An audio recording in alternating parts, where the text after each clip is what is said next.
leaked video of a town hall, a staff town hall that Kevin Roberts, the president of the Heritage Foundation, held with his team to just let everybody kind of vent about all of the hullabaloo that he created with that statement video that he released late last week.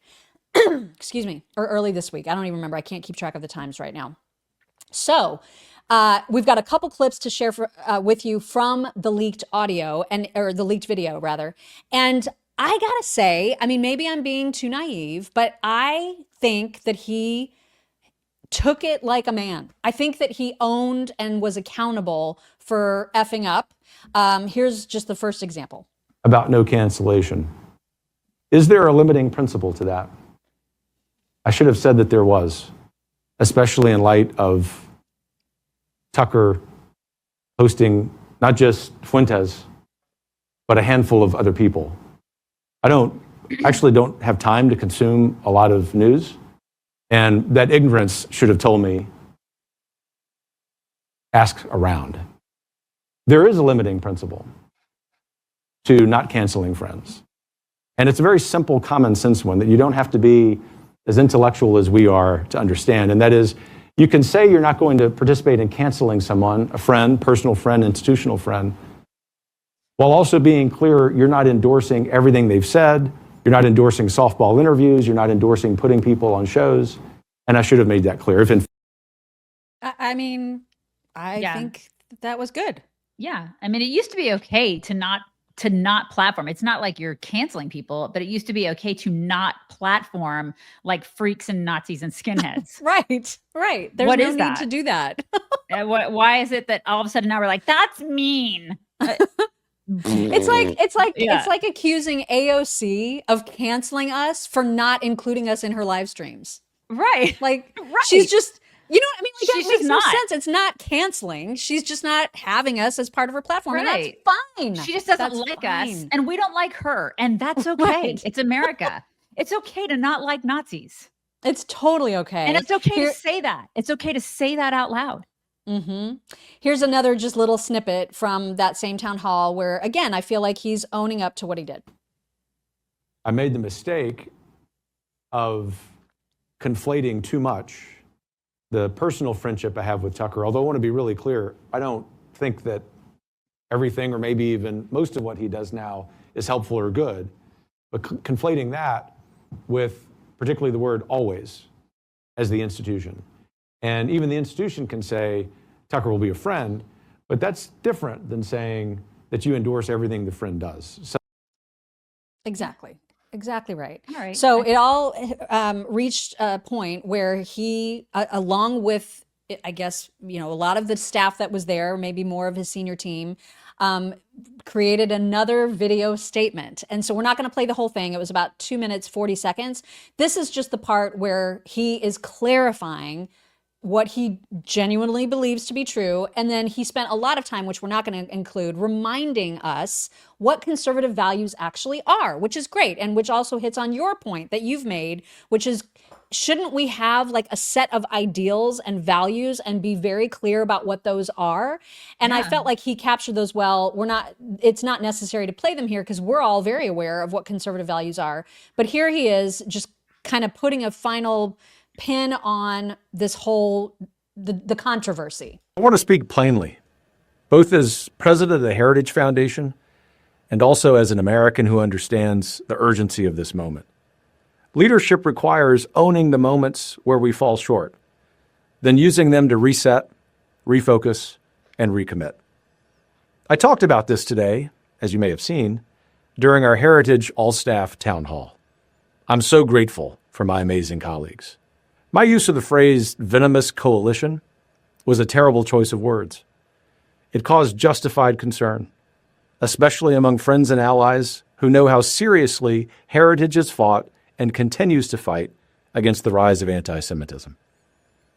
Everyone has the responsibility to speak up against the scourge of anti-Semitism, no matter the messenger. Heritage and I will do so, even when my friend Tucker Carlson needs challenging. Perfect. And may I point out that it's not just the rise of anti-Semitism, it's also the rise of Islam. because they go hand in hand. And the more that our party does this shit, the more they embolden Islam. Yeah. And that is what's happening. And I don't like it. I reject it. You shouldn't.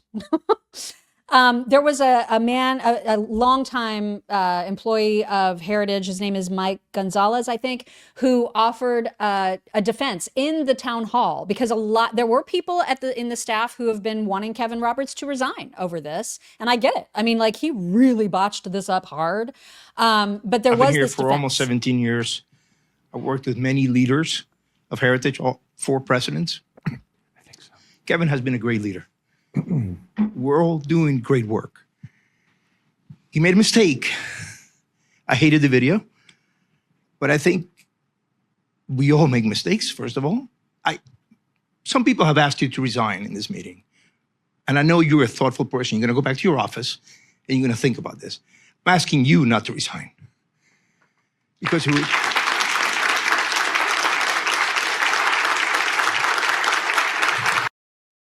So he did go back to his office and think about it. He wrote back to Mike Gonzalez saying, I love you, brother. Took your advice, went back to my office and thought about it. I'm staying. I am all in. I'm here for you. I'm here for the team.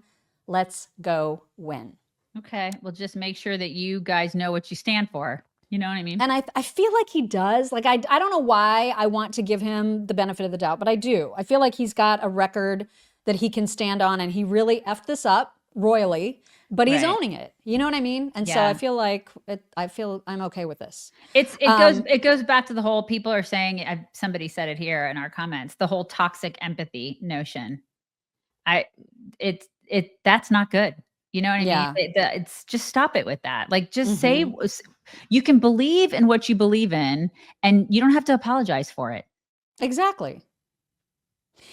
There is an interesting twist to this whole story, or an interesting sort of factoid about the contract of advertising that Heritage had with Tucker Carlson. So this matters, and this factors in, and this is an interesting theory. I want you to read this whole tweet that explains sort of the contract and the terms, but it's from Susie Shofar. Go ahead and read that.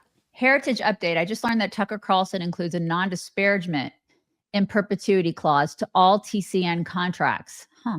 This includes contracts with sponsors and advertisers. As a reminder for those not up to date, the Heritage Foundation's advertising contract with Tucker Carlson's show on TCN was a 12-month sponsorship agreement valued at around $1.2 million, covering about 17 episodes at around $75,000 per episode. Damn.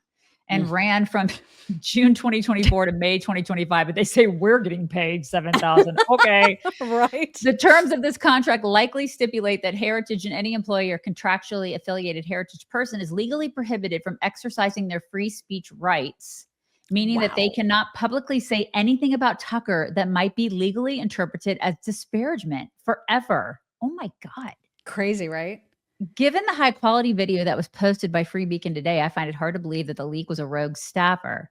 Isn't it far more plausible that as part of damage control, they are bleeding big money donors and partners? Heritage leaked it on purpose in order to show that Kevin is critical of Tucker's views without legally being in violation of the agreement. That's quite the agreement. It's very, very interesting. Isn't it? Make of that what you will. Yeah, we're going to go ahead and just let that be out there without comment. Let it simmer. It's a scary time. So if you're not armed, you should be. And if you are armed, you need a place to store that arm, said That's arm. Right. If you have a handgun for self-defense, which you should, you're either doing one of two things. You got it locked away. It's in a safe. It's out of reach. When you have an emergency and you're like, I don't have it when I need it, or it's completely unsecured, which is also bad. Okay. Neither of these things is an ideal situation. And my kids are old enough. Okay. So they know what's up with the firearms, but we have like my daughter's friends in and out all the time. We have a grandson now. So we have to have both security and readiness, which is why we have a stop box. They are awesome. Okay. Stopbox USA saw the predicament that I just told you about. They created a solution for it. They have what's called the Stopbox Pro. It's a push button locking system that gives you really fast access to your firearm. There's no keys. You don't have to rely on batteries. It's 100% mechanical. So it works every time. No power needed. And it's all made right here in America, which we love. Love that so much. And high quality, creates American jobs, and you can travel with it. It's TSA compliant if you can actually travel this weekend, right? In the next couple weeks.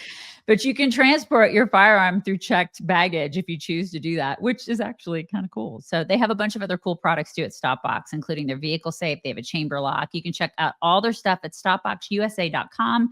Use code CHICKS for 15. I'm sorry. It is the Chicks. The Very, Chicks. very I'm so important, sorry. because last time we talked about this, Right. they had changed the code without telling us. Yes. Use code the Chicks. Is that right? The Chicks for 15% off. Yes, please do that. StopBoxUSA.com. StopBoxUSA.com. The Chicks. The Chicks for 15%. So Got it.